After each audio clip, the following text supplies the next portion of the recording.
আপনি আমার রব। আপনি কার কাছে আমাকে ছেড়ে দিলেন? এমন অচেনা মানুষদের কাছে যারা আমার ক্ষতি করতে চায়, নাকি এমন শত্রুর কাছে যাকে আপনি আমার চেয়ে অধিক শক্তি দিয়েছেন?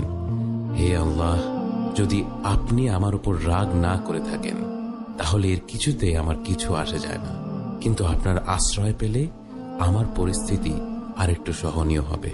হে আল্লাহ, আমি আপনার চেহারার নূরের কাছে আশ্রয় চাই, যা সব অন্ধকারকে উজ্জ্বল করে দিয়েছে, যা দুনিয়া এবং আখিরাতের সব বিষয়ের সংশোধক। আল্লাহ, আপনার রাগ এবং অসন্তুষ্টি থেকে আমি রেহাই চাই।